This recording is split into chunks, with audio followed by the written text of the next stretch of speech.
Family Pictures Podcast. I'm Michael Branson Smith, and I'm here with Jim Groom, who's out of focus, and he's going to figure it out, and that's okay. I'm not out of focus. No, your microphone's in focus. Jesus. Yep, here we go. Good job. And today we are doing the 1989 film Say Anything, which changes the more you watch it as, you know, a film that I'm sure we both watched in our formative teenage years. When we were in the thick of it. This was the year I graduated high school. Just as Lloyd Dobler graduates high school, Exactly. and Diane Court graduates high school. So it has that direct connection. But I it was also even a valedictorian. you were the valedictorian? No, I wasn't. But I wanted really? to be. Okay. What was your class rank, Jim? Lower. Low. Don't tell You my weren't kids, though. I lie to my kids. I tell them I was a straight-edge student. What was your SAT score, Jim? Oh, Jesus, don't even. I know, that stuff is brutal. I wouldn't be doing this podcast if they were high. But it does change. How does this film, like, what was the last time you had seen this film? A couple of years ago. I watched it pretty recently. I watch it a lot. Yeah, this me film too. gets better with time. It's awesome, and But I what have is a it lot to say specifically about like it. as a parent, you know, different about it now? Like versus your, try to like compare like your teenage self versus your parent self. So that whole time when he talks about, like, you're going to see that person you had sex with when you're 50 or 60. Oh, yeah. You're going to think that I had sex with you. And that Yeah. changes. And I'm like, oh, so that would be me now, seeing someone I had sex with. Right, that's Lily Taylor's quote. Yeah, it's funny. Like that was one of the quotes that I was listening to people talking about. They were like, that is definitely Cameron Crowe's perspective, not a teenager's perspective. A teenager would never be thinking about that. But not I mean, true, though, if entirely. there's anybody, yeah, like Lily Taylor's character, who's so morose and so awesome with her obsession with Joe. But anyway, some backstory. So this film is written and You directed didn't by get the Cameron answer Crowe. from me that you wanted, did you? No, I like sure? actually Lily. Yeah, I can try You're and fi- answer it again. Jim, you're fine. I don't need to hear any more from you for this moment. It's okay. Because we need to do a little production background, which we like to do. Okay. If that's okay with you. Is that okay? Yes. Okay, good. Cameron Crowe, a savant who basically was writing for and covering the Allman Brothers Band on tour at the age of 16, which he goes on to kind of do a semi-autobiographical film of this, like almost a decade and a half later in Almost Famous.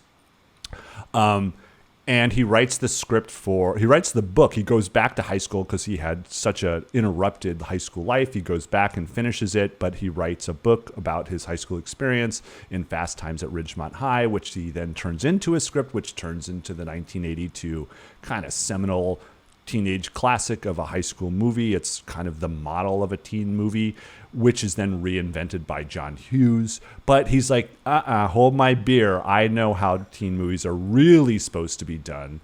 And he writes the script for Say Anything. And he talked a lot about it. I spent, as much, I wish I had the DVD commentary. I didn't have access to that because that seems like it was pretty good. But there was this conversation he had recently at the Tribeca Film Festival where they did a screening. And, he tells a lot of stories about how it's really supposed to be the story of Diane Court, which is in contrast to a lot of presentations of girls and as teens that are like into clothes and into their makeup and they're looking to be saved by men a la John Hughes style in Pretty in Pink or, in... why am I blanking on the other Molly Ringwald where she's with the dong or what's that film? 16 Candles. 16 Candles, right. You're welcome. And so, thank you for your commentary, Jim Groom. That's all I can say in this. Yeah. And so, but he's like, we have Diane Court who's smart and she's beautiful, but she's awkward ultimately. And she's been sheltered by a dad who they have shared dreams with together, which we're going to talk about. And so she's the inciting incident of the film from Cameron Crowe's mind. And it's really he has this incredible relationship with James L. Brooke, who's producer of famous shows like the Mary Tyler Moore Show, Taxi. He basically created The Simpsons after Polly Platt, the producer of this film, gave him, the comic, Matt Groening comic, and he worked with him to produce The Simpsons first for the Tracy Ullman Show, and then he has quite a CD. It's crazy. I looked at it after you put this in. He funded like Bottle Rocket, the first Wes Anderson, and stuff like that. Crazy. And Polly Platt, who's a producer who was basically a big part, she was at the Gracie Films as like a VP or whatever. It doesn't really matter, but she's as much a big part of this. And it was really cool to watch, Cameron Crowe on stage with Brooks. And he basically looked to him constantly throughout and we talked about this. And we talked about this. And you get a sense of, because Crowe was 35, had never directed before, and he tells him how basically he'd written the script and he was a big part of helping him shape the story and what to write about. And the where the Dobler character comes up, and it's really, really funny. It's but we'll get to that in a second. And they were shopping for directors. Like literally, they're like, well, let's ask Mike Nichols, pass. And then there was somebody else, and then Brooks is like, there's only so many guys out there before you become the guy. And he warmed up to it. And, Crowe apparently was like crazy nervous the beginning of the filming. And he describes this moment of like, they shoot a wide shot of a conversation. And he's like, okay, what next? And they're like, dude, it's okay. We're going to do some close-ups now. And he's like, oh, okay. But he and Polly Platt were just this huge guiding force behind Crowe learning how to become a director. And Polly Platt was, the producer, a production designer / producer. She helped find basically Tatum O'Neal, and was worked both on Paper Moon and Bad News Bears and many of Brooks's films. And so she even has this hilariously bit part as Mrs. Flood. This is like the Lily Taylor, Corey. Don't Flood, talk to Joe, right? Do everybody a favor and don't talk to Joe. That's wonderful that was her. That's so cool. And so, it was, they talked a lot about other things, like about how the John Mahoney character, the idea of a dad who's so doting and involved in a daughter's life, but is a complete criminal. He's a terrible person behind all this. And the complexity of this person, a dad who's actually, this is also anti-80s movie, where you actually have a dad who's not just who's insufferable and strangling all the creativity out of any teenager's life and emotion. And it's like they're the famous Breakfast Club thing. It's like and I love the speech, you gotta win, and Judd Nelson, and saying like, my dad and your dad need to go get a beer, and it's just all about how dads are just like such oppressive assholes, whereas this man is presented as this benevolent, involved, single dad, and caring, and is yet, and we find out later, yet he's a disgusting criminal who steals from old people. Yet. But that's what's so great. I made their lives better, Lloyd. He is the best. Talk about a freaking show-stealing performance by John Mahoney. Give it up for Mahoney. He's amazing in this. Yeah, and John Mahoney, and it's interesting because John Mahoney and Cusack had just finished filming together 8 Men Out, the John Sayles film about the Black Sox. And John Mahoney had played the manager, and Cusack had played Bucky, and Mahoney had already read the script and was basically saying, I'm going for this role, this dad. It's like, and he was telling Cusack, it's like, you got to read this, you got to do this. And Cusack's like, I don't want to be a teenager anymore. It's like, I've done that. I'm like at least in my 20s now with this film I've just done. Get out of my face, man. Exactly. Let me grow up already. But I mean, his teen movies, Better Off Dead, he was in 16 Candles. He had a pretty good run in those kind of John Savage teen movies that were a lot of fun. Yeah, no, he's great, and he gets won over because he reads it, and it's Cameron Crowe, who's this incredible writer, and Crowe talks a lot about how so much of this writing is based on real life, his ideas about talking conversations between men and women being friends were very much based on, like, he talked about like him how he speak with his sister, and then the same thing with respect to the Lloyd Dobler character and where it came from. And he tells this story how he was living in some shitty apartment in L.A.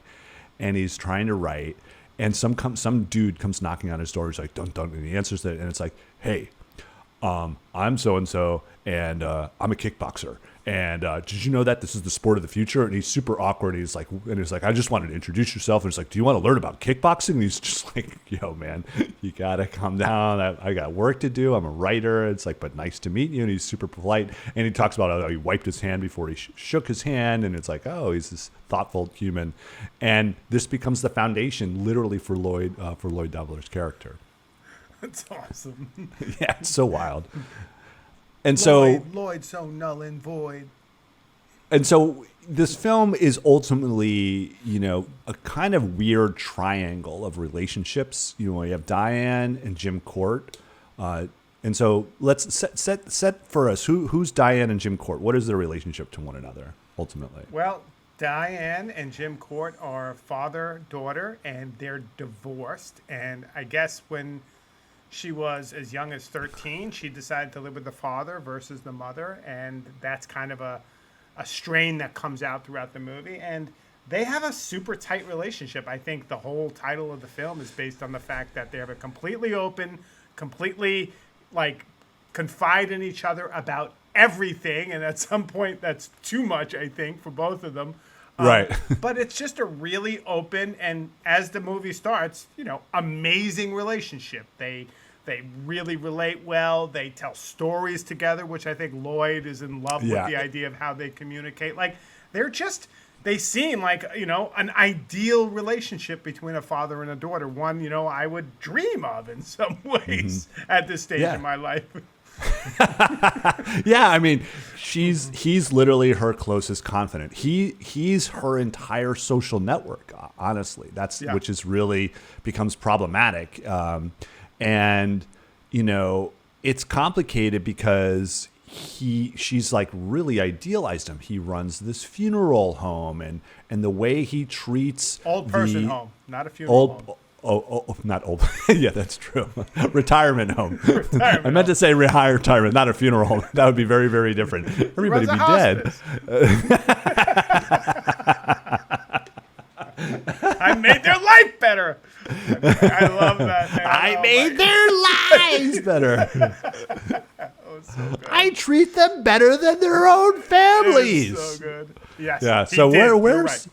But in the beginning here, we don't see any of this anger. What are you talking about, Jim? No, he is he is there, and and so is Diane. Right? Totally encouraging to her about everything, reinforcing this sense of, positive. She can do anything. She's special. She's going to go on and be something. Right. Like some fool like Lloyd Dobler. Like, she has possibilities. Right. And he, it's hard because it is this kind of shared goal. Like, he's definitely doing the classic, like, transferring all his goals in life onto his daughter. Yeah. Which becomes something that is interesting in conversation in like the Gen X side of this film, and what Gen X parents became, and in that context, I think is interesting. But it is a little bit tough because her goals are his goals, and it is the shared. It's everything we ever wanted is one of the lines, and so it really starts with, like, to give some kind of plot to this too. It's the film starts with their everybody's off to graduation, and it's Diane and Jim driving together, and she's going to be the valedictorian, and she's going over her speech with him, and she's laughing at her bad jokes, even though they're bad. And so he's, like you said, he's like super supportive. Even his laugh, right? She tells the joke. He's in the Volvo driving, and then she says, I've seen the future. Go back. And he's like, right? That's so good. And that's so good. Yeah. Anyway, he's my favorite. And they're all so good. But, like, he was my favorite on this watching. Right. Well, I mean, and it makes a lot of sense. That's the, transference of time here, too. Good point. When we were graduating in 1989 as Diane Court and Lloyd Dobler and DC and Corey all we were just like, oh my God, the party and the way that they're just like trying to figure out what's next with our lives. This summer is going to be amazing. It's going to be so important before we all go off and do our own things. It's our last chance to do everything we ever imagined, and you think like you literally can do everything in that final summer. But that sense is real. I mean, I don't know if we're going to talk about that now, but I think about that, like that sense of possibility when, 1989, high school ends, I'm going off to college, but then there's that 3 months of whatever, but you're going into a whole new world. Like, what an amazing moment in life. At least it was for me. I mean, sure, everybody's mileage varies, but like, I felt like, and when I watched this movie, I returned to that moment, and it's really kind of outer body, elating. I don't know, but it's like I feel so happy about like, that was a time in life. And I want to pretend that right now at 53, like maybe I can get back there somehow if I try really hard and I dream really big. But wow, what a moment. And Lloyd really, interestingly, he lives that differently a little bit maybe than I did. I wasn't nearly as kind of, courageous as Lloyd with his refusing the idea of a career and refusing all this idea of what's coming. But this movie is wonderful for me for that reason. It captures that moment. And like you said, to the point, I was graduating. I saw this in April in '89 when it came out in Lynbrook. I was ready to graduate. This movie was kind of like a blueprint of my life potentially at that moment. Was so interesting to me. And imagining the risks you might take and the people you're going to meet and expectations and how difficult that could be. You're going to be leaving your parents, right? And you're whatever situation that was. I mean, for me, it was just my mom and when you're trying to eke out every last bit of time you can with your friends that have been that senior junior year of high school, for me at least, those friendships became so intense, and then there's relationships that happen as well, and what is that going to become as you go to college, and it is really, really, really loaded time. Oh my God. And I was like Lloyd, a hopeless romantic, so I really related on that front. That whole idea of taking it all so real and being out in the rain, completely emo, changing new gym, power gym. The Lloyd Dobler character is real for me. Like Cameron was inside my head for this one. Yeah, let's frame Lloyd a little bit here too, because Lloyd's family situation is really striking because you don't really know what's going on in the beginning. I mean, he's just with his his two best friends, and this is also fairly unusual for a classic teen movie. It's like the guys are with guys and the girls are with girls, and they're talking about their tensions all the time in your typical teen movie. But here we're introduced to Lloyd through his conversations with DC and Corey, and Corey being the kind of the really philosophical one who's, plays music, and she's the artistic soul, and she's played by Lily Taylor, and she's just incredible. And she's his, and when it comes later to, Power Lloyd and the tape, which we're going to talk about, I didn't notice until I rewatched this, it's much more close. It's a tape for Corey, right? He's recording the tape for Corey because this is the most important person in his life other than like his sister. You know, he needs her feedback, but he wasn't ready to like talk to her yet directly. So he's recording all his thoughts on tape, which is a great device. And we'll get to that. But so Lloyd's parents, like he's an army brat. We learn. Lloyd spent some time in England and Germany. But somehow they don't directly describe how the context of how this happened. But he's back in the States, being forced to live with his sister, or his sister's forced to accept him. She's a single mom, and we're going to get to that too. To finish high school, so the parents are never, ever, ever seen. But Lloyd is a surrogate parent because he's living with his sister, played by another his actual sister, Joan Cusack, who I fucking love. She's great.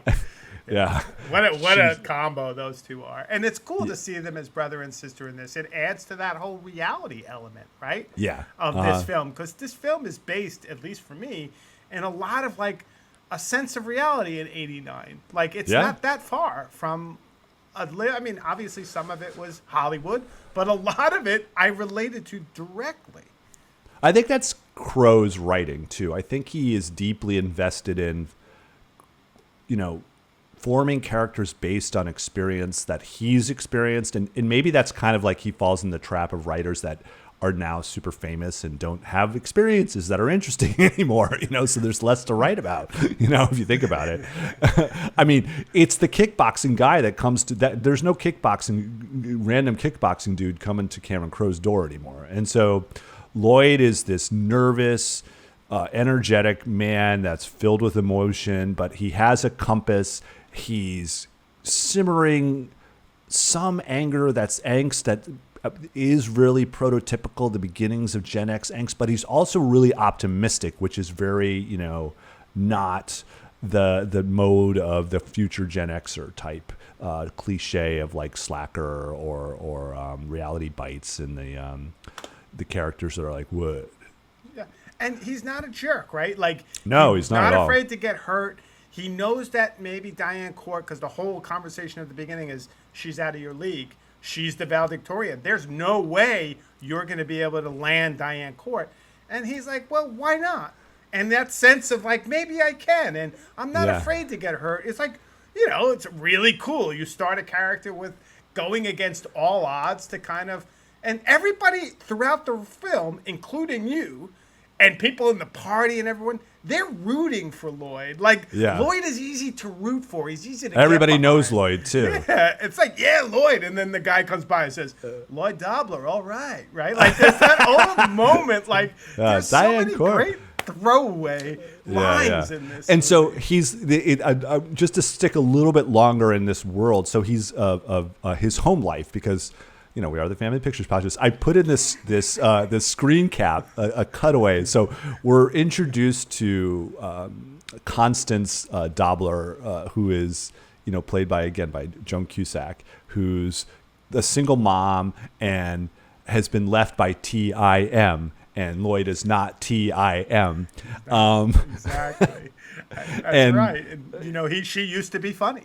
She used to be funny. And that's, and she's like, I was hilarious. But he's like compelling her. It's like, get in a good mood, Right. Meanwhile, he's just trying to eat. And there's this screenshot I did of the food. He's eating like Spam and French's mustard and a big gulp and pickles. And there's like peanut butter in the background and honey. And because they're 20, they're like, he's like 17 and she's like, you get a sense it's like 22 and with a kid. And it's just like, they're still kids. And even though she has what appears to be like a 5 or a 6-year-old, and he's adorable. Yeah. And he's his little kickboxer. So he's a bit of a surrogate dad at the same time.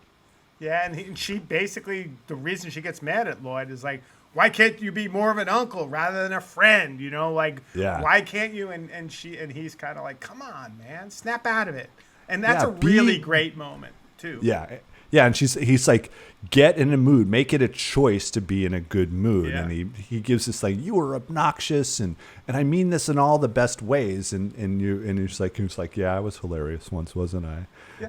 And like that's what she needed almost, right? And then she's still kind of a character in the background, but like you get the sense that she needed that kick in the ass, and Lloyd and her are back in good terms, right? And like they're moving on, you know. No, and they've been to they you know, this is Lloyd's being this incredible man at age 18, you know, that is willing and able to have strong women in his life, and this is in large part why he's able to get Diane Cordes. Like he has DC, he has Corey. Corey is filled with a lot of emotion and energy, and he absorbs it and he reflects it, and he never is condescending and just saying like, would you please get over Joe, as an example, who we're going to bring up.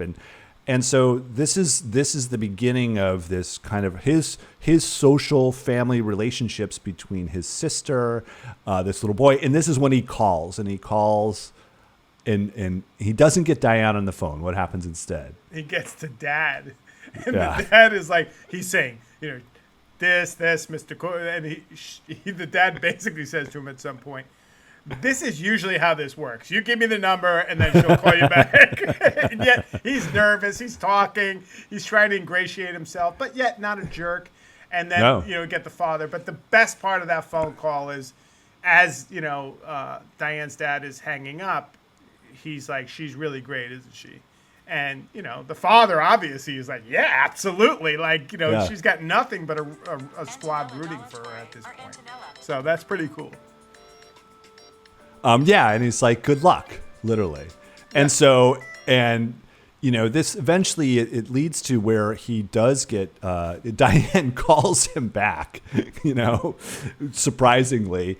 And, you know, this is my favorite line. Like, she's super busy and she's like, no, I'm not going to go out. No. And then finally it's like, Saturday, I'm going to be working, doing some stuff around the house. You know, this And meanwhile, Diane, we should say this, like Diane has gotten into this prestigious, like she's like the equivalent of getting like a Rhodes Scholarship or something, right? And she's going to be going to England. And she and her dad have just celebrated in the retirement home, not the funeral home, the retirement home. But Diane she's immediately like vulnerable too. She's just like, I don't know who I am. I'm going to have to fly. And she's like, I'm terrified of flying. But in this moment of vulnerability / excitement, she calls Lloyd Dobler, and Lloyd Dobler is just unbelievable. And he just is working his way to find his lane. And the line is like, so you're monumentally busy. You're monumentally busy. Is what makes her laugh. And that's what matters, ultimately. It's like, he's someone who cares. And that leads to, you know, okay. And the best part is, as soon as she says yes, and it's a date, it's a scam, whatever, you know. Yeah, exactly. He almost messes up at that point, right? Yeah, exactly. She immediately hangs up and picks up her yearbook to figure out, like, who the fuck's Lloyd Dobler? Who am I going to this party with? Yeah. And that's well done too, because obviously Diane, for her part, you know, has a lot of anxiety because she's done all these college classes and done all these other things, so she hasn't really been part of the social life. And when you're in high school in the 80s, at least, there was the honors kids, and they kind of hung amongst the honors kids, and there was the rest of the general population, and you could see where she could easily feel outside of the general population. And this is kind of that moment where, as we learn in the movie, like, Lloyd brings her into a new world for her, and it's kind of exciting. Right. And it's also kind of exciting as you're watching it to see these two come together who are unlikely, and then start to kind of obviously build a relationship. But yeah, I won't get too far ahead. No, and it's because what's so great is, so he's still at his, you know, sister's place, and one of my favorite moments is like, she says yes, and he celebrates by picking up his nephew and playing him like a guitar, and then holding him over the punching bag, the kickboxing bag, and he's telling him, work that jab, what do we love? And the little boy goes, pain. There are so many. That's the thing I realized rewatching this. There are just so many great lines, so many moments in this movie, and you know, it does, for me at least, get much better with time. One of the things we didn't talk about, but as we're talking about Diane getting the Rhodes Scholar, one of my favorite things on this watch was She's working in the retirement home. Her dad gets the news, comes to her, tells her this. She, like you said, is very vulnerable. But then he does this whole monologue about the pyramid. And I just think the pyramid monologue is so amazing. Oh, wait. Yeah. No, yes. Sorry. Fuck. Who's out of focus now, bitch? I know, my wife's iPod. Oh my God! Connected. Who's and I having was problems like, now? There, I'm back. My wife's AirPods were connecting, and I was like, "Oh, I'll just turn off Bluetooth." And like, whoop! My phone is the camera, which is using Bluetooth. Yeah, I just got a call too from my wife. I had to play with that. So. But anyway, that whole pyramid thing is amazing. Yeah. Yeah, because he's basically trying to tell his daughter, you're the cream of the crop. You're the exceptional one. And there's all these detritus of other people that don't matter, and they chose you, and you're like perfection. And it's great. This is where Lloyd is the base of the pyramid. He's right? hanging And out that's in the base. whole idea between the two is like there's Diane, the peak of the pyramid, like gets to that. But then there's Lloyd at the bottom. And that's kind of one of the themes that is beautifully carried out throughout the whole film in ways that are super interesting, I think. But yeah. Right, but it's a pyramid, because sitting right next to that pyramid is maybe the emotional pyramid, and they're flip-flopped, right? Because, Diane's dad is in the he is like basically in the ground below the base of the pyramid as a criminal that he is. And Diane is just like kind of like, what are all these people up there that are talking to one another and relating? That's crazy, because that's how she connects. And so that's the thing, is like, even though she's the cream of the crop in terms of academically and her career prospects, and Lloyd has literally zero, as he basically points out to her dad during the first dinner. and so, but and this is what I like to describe, it's like Lloyd becomes this invitation to a more open and emotionally driven life, not just like her dad's like, this is everything we work towards, all this skipping of vacation and socializing. This is their dream. But Lloyd has other ideas. Yeah. And that does create the tension between Lloyd and Diane's dad, Jim. So there is that. One of the things I wonder if we want to take a moment, though, is let's talk. So they go out on the first date. And the first date is to basically a high school party. End of the year. It's an 8-keg party. And Eric Stoltz, who you hate, is awesome. I like him here. He's really great in this. He's good in it. You have he what's plays his name? Valère. Valère. Yeah, he's like Valère. a 20-something who still holds the annual like high school party. This is the 80s still, my friends. Exactly, right? And that's kind of like a McConaughey in Dazed and Confused, which comes out later. But then you also have Jeremy Piven, who plays the guy who's running around looking for the keymaster, and they get into it. But he's already wasted, and the party's barely started. But the party is awesome because I love you, man. I love you, exactly. You must chill, right? But the party is great for me, not only because of the way Lloyd checks up on her, and that relationship slowly over just a course of a couple of shots really builds beautifully, but this is where you get to see the whole Joe 63 love songs for Joe. And you get Lily Taylor, who's just killing it, who's like, Joe comes in, who's basically, Lily Taylor's in love with this guy, Joe. And then he comes in with his girlfriend, Mimi, who was actually always his girlfriend, and Joe kind of cheated on Mimi with Lily Taylor, and Lily Taylor just came madly in love, so there's that whole... But as soon as Joe comes in, she starts playing a new song. That will never be me. That will never be me. That will never. And those songs are so great. Never, ever, ever. Don't you dare. Exactly. Then you come back to that, and there's another song. Joe lies when he cries. Right?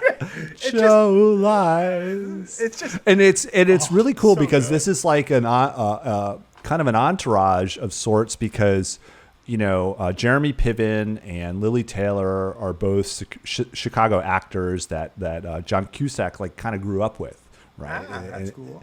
And that's how some of them, like, he's like, hey, like, you should check out these people, to the casting director with John Cusack.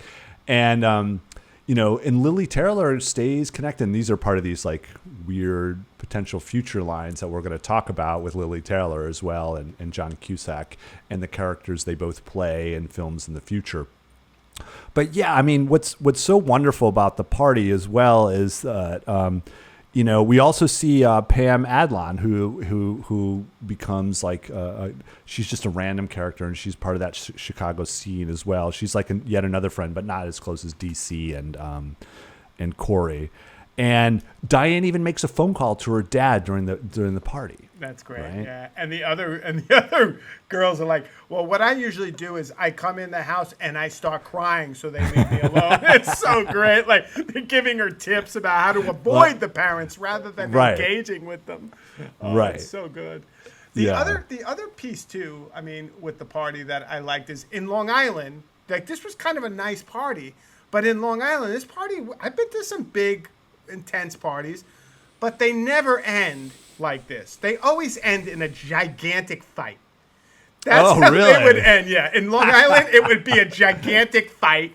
15 people would be beating the shit out of each other. The cops would come, and that would be it. So this, to me, is almost Hollywood, because I'm like, a party would never end like this. It would always end with the cops.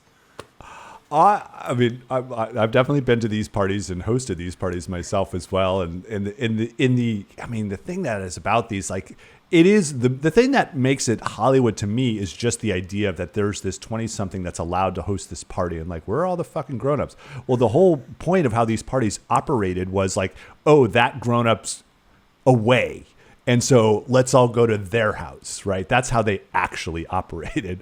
And what if there were no grown-ups around? Then it became basically, let's go to the park, and hang out. There was that too. But a good house party like that is something. Yeah. It ends so nicely, right? You got that one Depeche Mode-like kid in the bathroom. And I almost think like Cameron Crowe is picking on Depeche Mode. But like, totally. He's got the hair and he's all new wave. Yeah, he's got the perm. He's got the permed hair with the shaved side hair. Yeah, it's awesome. Picking on the new wave kids. I gotta get home. Exactly. I think I live here. That was a great moment. So Lloyd becomes this. Yeah, it's great because it's an interesting first date in that basically Diane and Lloyd spend zero time together, but Diane learns a lot. Number one, about Lloyd through all the people she meets. Yeah. And she also learns a bit about herself because she's never talked to any of these teenagers before, and she's having a wonderful time, like, finally engaging her peers because she's been so sheltered by her father. And this is a really eye-opening experience for her. But it's also this glimpse of, like, she talks to Corey, and like Corey talks about how crazy stand-up a person. Lloyd becomes the keymaster, which we've already mentioned, which is the person who gets designated to hold on to all the keys, which is very much an 80s thing. Did you have like, what were the rules? What was the discourse about drunk driving in your area? Everybody really? Do it. No, there's no literal rules. I'm saying, what was the discourse? Like, was there a conversation? Discourse was like, you shouldn't drunk drive, and then everybody would get in their car and drunk drive. Okay, so a bunch of fucking crazy Long Islanders. No wonder everybody got into fights. It's true. I mean, exactly. That's why I come. And I went to college, and everyone was like half behaved. I was like, this is so weird. Yeah. Well, in my town, we literally had what was called safe rides, where teenagers, like, this is still crazy to think about, like, operationally speaking, parents set up a system where teenagers were allowed to answer the phone of other drunk teenagers and then go pick them up and drive them somewhere so that they themselves would not drive drunk. So it was a way of, this will more likely happen if we keep the parents out of it. See, that is awesome and like completely alien.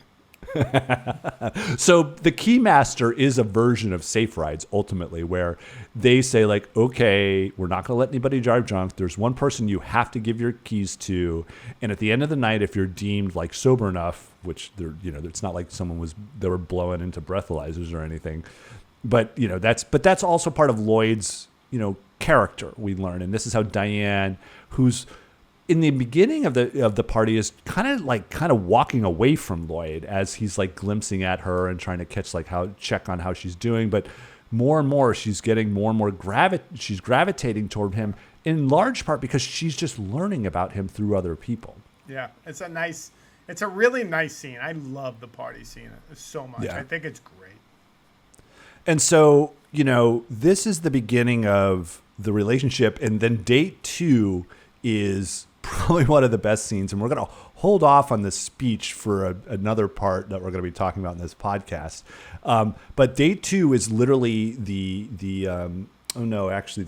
where he's forced to like have dinner with Jim Court, yeah. And it's interesting because the dinner is about to happen downstairs, and he's already there upstairs with Diane, and Diane's like, throwing and showing him dresses that, should I wear this? And he's like, oh my God, she must have her, like, she's not wearing anything behind that dress. Yeah, and I also forget, like, the notion of like when he first, Diane comes around the corner to go on the first date to the party, she's wearing this white dress, and he's just like, he does everything to hold himself together in front of the dad. Like, he's like, holy fucking shit, she's so pretty, and he knows he's out of his league, but he's just persistent. It's like the brave optimism, right? He knows it, but he's still like, I'm just going to keep moving on.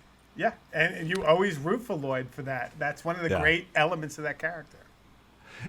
But this is where in this evening, where, Jim Court is immediately suspicious, not in the classic way of like being protective of my daughter is awesome and you're clearly not, but it's more interesting than that because it's not like he's defiant. He's incredible. I mean, he's an army brat, so he says sir a lot, right? So which is not surprising. Like if you're an army brat, you learn conformity and you learn the rules and you respect authority.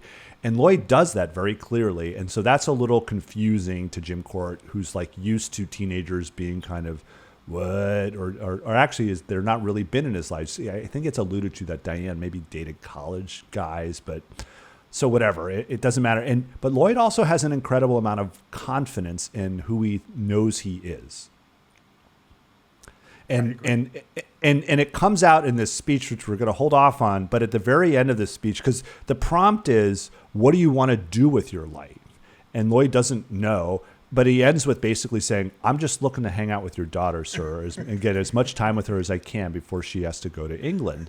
Which and is this exactly what a dad wants to hear. Yeah. I just want to hang out with your daughter, man. Yeah. And this is the beginning of like the tension and this is actually very hard for Diane, where Lloyd's just, opening up and creating this space for her to discover an emotional life. And she's also feeling incredibly guilty. Like, this is the last few weeks I'm going to see my dad. And it's like, I'm supposed to be spending time with this man who's created me and molded me, but I'm being molded by this boy who I'm really attracted to, and he's compelling, and he's showing me this world that I hadn't previously had access to. Yeah, and I think the dad really picks up on the fact that Lloyd's a threat to his relationship with Diane, and he's lashing out at Lloyd, and he continues to lash out at Lloyd for the rest of the film, and that's some of the funniest bits of the film is him attacking Lloyd, I think. Right. And it's great. But, I mean, and Lloyd, you got to love him because he's honest, but, like, as a dad, you would probably be like, my daughter's a Rhodes Scholar on her way to England. I don't know if I want her hanging out with this, kickboxing,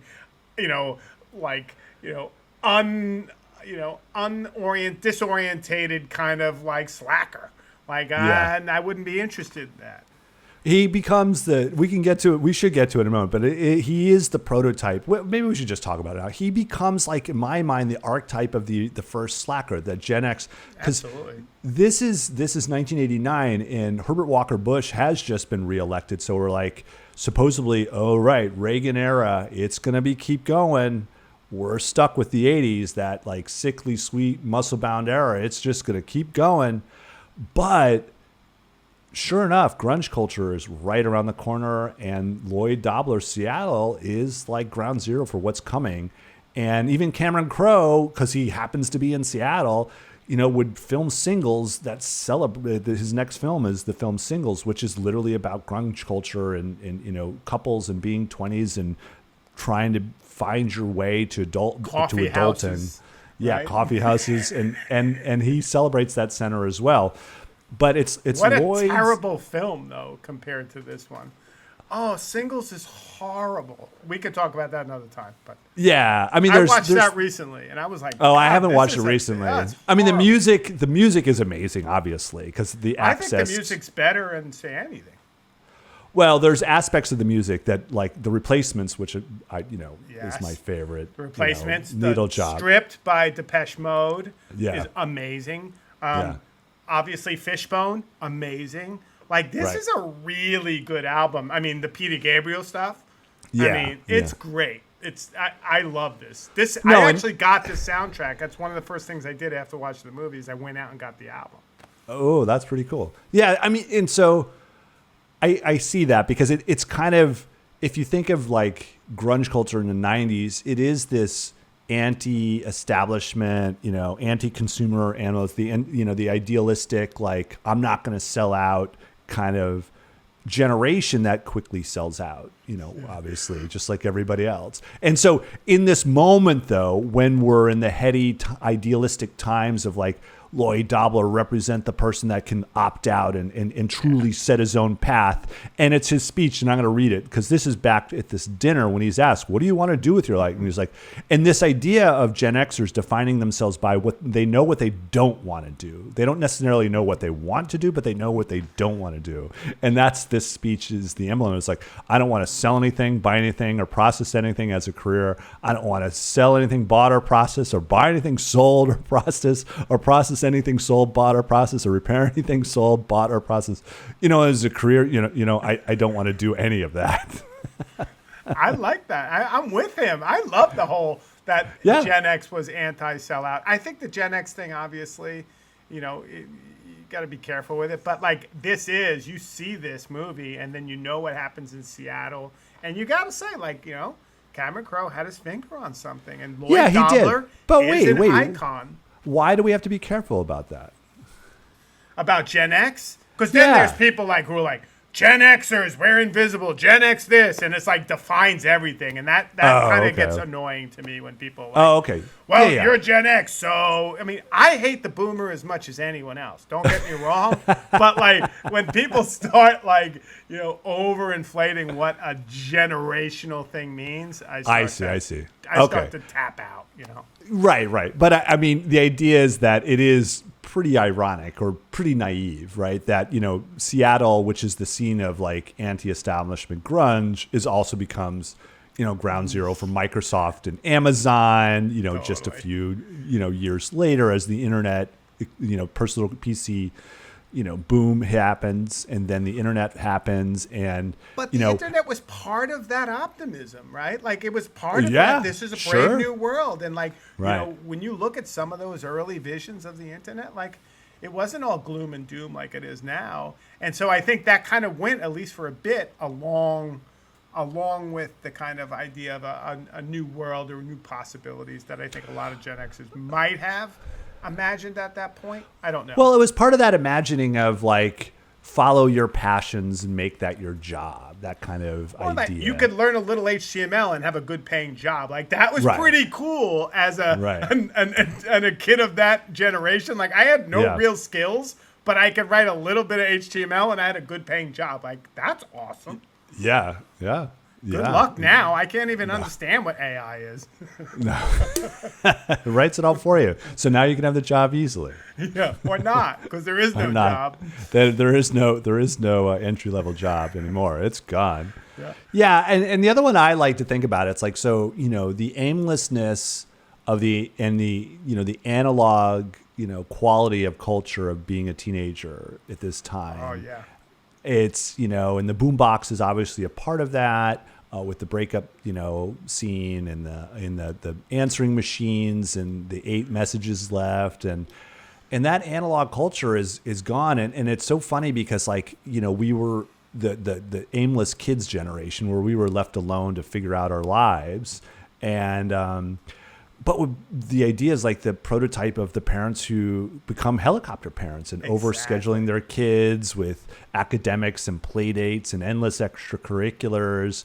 And all, ironically, also all while trying to be their friends, right? Just like John Mahoney's failing as a dad, it's like he's trying a little. There's a scene early on where he gives 2 graduation presents. One is the car at the graduation ceremony, and when she comes home, he opens this box and he's like, "Because I'm more than just your father, I'm also your friend." Yeah, it's a good one.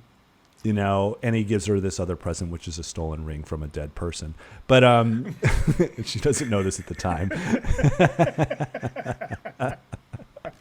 And so, but yeah, like this is that idea. It's like, I'm not going to be like my parents who were like so overbearing and yelled and like just told us what to do. I'm going to connect with them. I'm going to let them guide this relationship, and I'm going to be their friend. And ironically, what happens?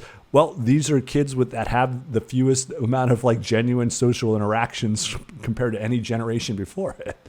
Yeah, it's interesting too. I mean, and I've fought back against that pretty heavily, trying to over-engineer my kids' lives and staying out, like not being like the sports parent of that.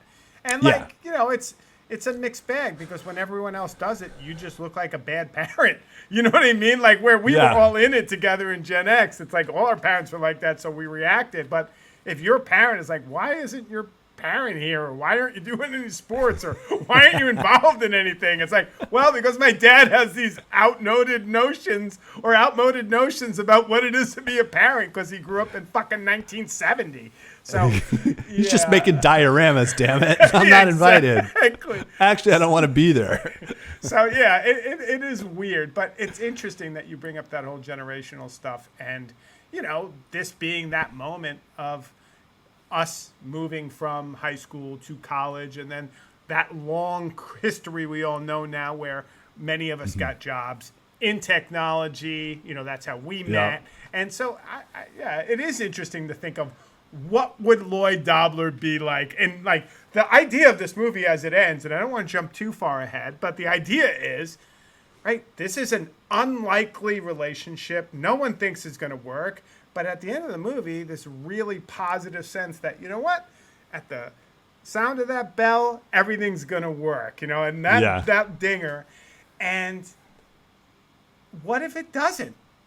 What if there's some alternative vision for this movie? Well, I'll get to that, but we should, just to give like I thought I was setting you up here. Oh, you are setting me up. And you know what? Let's just do it, because we could. I like the setup. All right. Hard. All right. You know what? You're a hard man. Well, we have to set up the cynical take a little bit, right? Okay. Because, what eventually comes out is that, sure enough, Jim Court is being investigated from the IRS for embezzling money from his own funeral home. Like he's basically laundering cash. It's not a funeral home. I'm sorry. The retirement home. That would be the Sopranos. They're always in the funeral home. This one, no. No. So when tenants die, he finds ways of like skimming, the inheritance away from the heirs towards himself, and he has all this cash, and there's this great scene with Philip Baker Hall, who plays like the boss IRS guy. And he's like, he's guilty, and I know it, and you're going to find out, and don't let him destroy your life. And so Diane starts to doubt her father. And there's this great scene where she's like rummaging through stuff, and she finds the cash, and she's like, oh my God, this is true. And so she confronts him.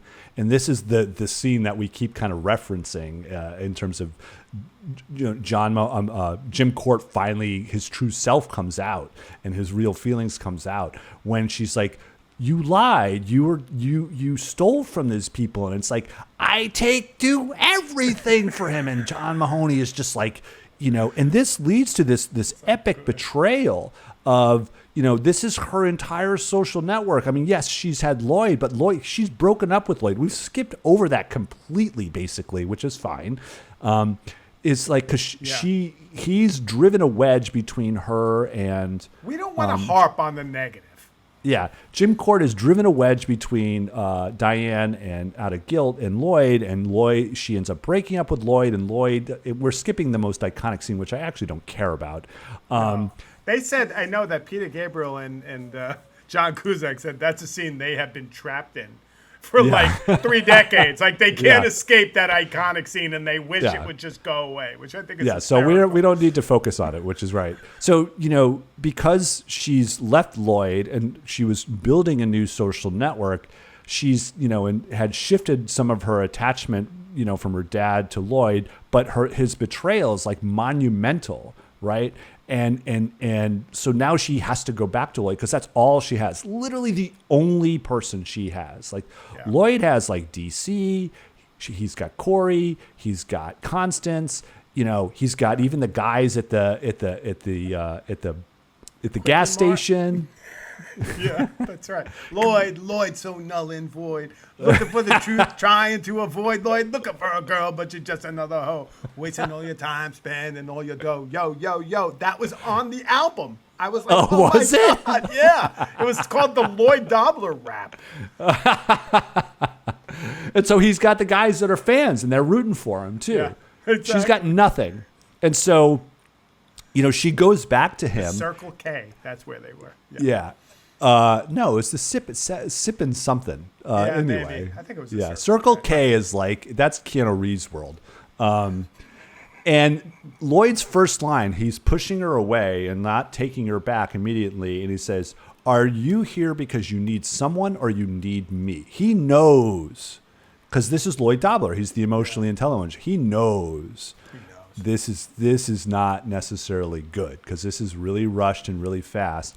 And the same thing with Lloyd, who had written this letter to her right before she breaks up with him, and it professes they had sex finally for the first time to Peter Gabriel. And Peter Gabriel wasn't there; his song was. That's right. He's just happy. Yeah, and I'm not shaking. He professes his love in this letter, and there's this great scene where Lily Taylor is like deifying him. It's like, I've always wanted a letter like this, but he says, "Get ready for greatness." Yeah, get ready for greatness. He says, "I will always be there for you." And what 18-year-old can make a promise like this? The world is so big and unknowing. Yeah, but that's, so is your heart. You think that this is it. How many times did you date someone when you were in teens or 20s when you thought this is it? Were you that emotionally mature where you're the women always were. They were certainly more emotionally mature than me. They're Me too. This isn't it. But I was always this is it. Well, if Lloyd is the emotionally mature one, which he is compared to Diane, but the reality is, this is the cynical take. Ready? This is the cynical take. I am ready for the cynical take, Michael. Right? Bring it on. They confront Jim Court, and he's like, "I'm incarcerated, Lloyd." And, how you doing, Mr. And he's Court? still a complete dick to him. And he's like, "Well, I'm the dick who's going to England with your daughter." He doesn't say that literally, but he basically does. What does he say? Something about mediocrity and Lloyd. Yeah, right. Just so good. And so it ends with them kind of like the end of what do you call it? The Dustin Hoffman film where they run away, The Graduate, right? And that one's more morose because then they seem immediately lost as soon as they're on the back of the bus. This is like Lloyd and hyper, I'm going to manage you, I'm going to be your best friend, I'm going to make sure you're taken care of. Tapes, got some books. Yep, Corey brought all this stuff for us. It's not yet. It's but just so you know, anything that could go wrong on the plane is going to happen in the first 5 minutes, and then as soon as the little ding happens, it's all good. And then similarly, it just goes ding, and the movie's over. Brilliant way to end a movie, by the way. Great ending. Yep. And so, but the cynical take, they get to London, and what happens? There's no kickboxing in London. Lloyd then has to fall in with the Fight Club, and he grows disillusioned. And he drifts towards early internet incel forums, maybe through AOL online. And he finally succumbs to his parents' wishes and enlists in the army. And he resents Diane for bringing him to London. Right. And because she buries herself in her studies abroad, slipping back into her old work-obsessed habits, unsurprisingly. And then she cautiously reopens communication with her father, who slowly reasserts himself into her life, undermining their relationship between Lloyd from a distance. Absolutely. And I can see that happening. Yeah. And then after this successful fellowship, Diane returns to Seattle. She jumps right into the 90s music scene, though.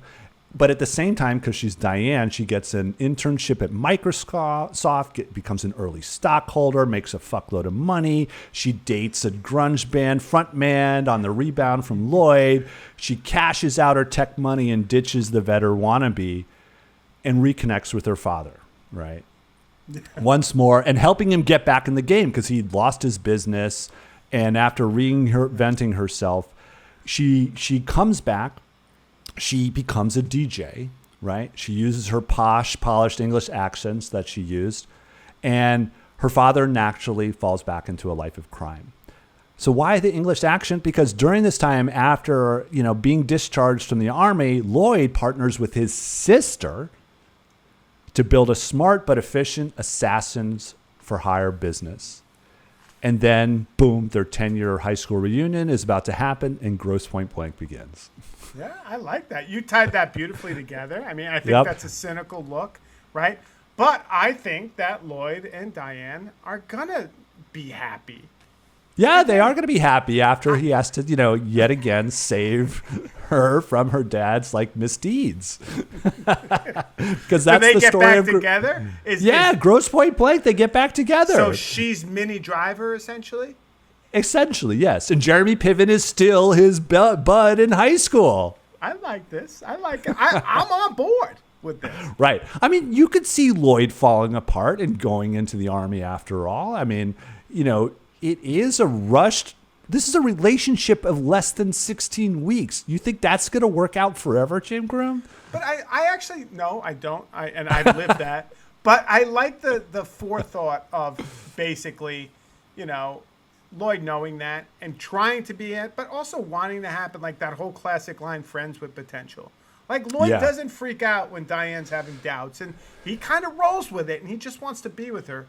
But I think one of the things beyond that, and I'd love your take, but beyond that, I just love the details in this movie. I love Lloyd's Chevy Malibu. I love the fact that you have to use matches to make the tape work. So you got to put the match under there. I love the hard pretzel box that he has in there, the Schneider's hard pretzels. And just the music, like on the first date when he turns the car on and he's already been playing the music super blasting and he immediately has to turn it off because it's so loud. But that's but this is Cameron Crowe. And it is the writing of this script to keep going back again and again to Cameron Crowe. He is this brilliant writer that, thank God, then also directed. And, he just gets human beings. And he himself is obviously a very optimistic person. He's a romantic at heart. Absolutely. Yeah. All his characters are romantics, even if they're, like the what is it, the Tom Cruise character, we live in a cynical world. Jerry Maguire, right? Yeah. But he's he's the person who's supposed to be the place of optimism, even though he's in this deeply corrupt sports world that he's navigating at the same time, and not the best boyfriend. But I do think that Say Anything is his best film, and I think the reason why it's his best film, and I've seen pretty much all of them. I liked Wildlife, he wrote that and the other stuff, and I think it's his best movie. Because truly, Say Anything, for folks of our generation, this is a generational film. It's a defining film. If you're coming up at this moment, this film speaks to you in ways that, you've lived it, you've been there, and there's a sense of connection as if they're there. And they're just showing you a documentary of kind of what your life might be at that moment. And that's powerful and hard to do. And I think for many people who I grew up with, sounds like for you, and I think a lot of people of our era, this is a generational film. It'd be hard-pressed to find another film that is as generational maybe as Say Anything. But weirdly, it holds up, right? It does. Ultimately. Yeah, but I think generational, I don't mean that in a bad way. No. What I'm like a way that speaks, you could see what's on the ground in a moment in 1989, and kind of not as documentary as The Great Firstborn, but definitely getting to that point of just, you know, uncovering what it would be like to be graduating high school and going out into the world in '89. Yeah, I agree. Well, that's a good place to end it. Thanks, everybody, for the walking through that time period of that time of transition that we spent with Lloyd and Diane and the pitiful Can I ask you something? Jim Why Crowe. are you thanking them? They didn't do anything. Oh, because they're not here either listening. Is that what you're saying? I'm thanking them Thank for them. listening and Thank me. for being. I had to listen to your shit. God, my shit. I crafted this wonderful alternate history of how Lloyd Dobler becomes, Thank me. Martin me. Blank. Nope, Because I it can is, thank them. and Thank thank me. God we didn't keep going into High Fidelity, because I think that character is a big asshole ultimately. Well, I love John Cusack, but John Cusack, this is the height for me. Yeah. For him. This Yeah, is yeah. it. Yeah, it's I mean, he's great, but this is it. Lloyd Yeah. Dobler, how are you going to ever beat that? No, it's pretty tough. All right. Thanks, everybody. Bye-bye. Don't thank them. Okay. Bye-bye. Bye-bye. Stop thanking them. They didn't do anything.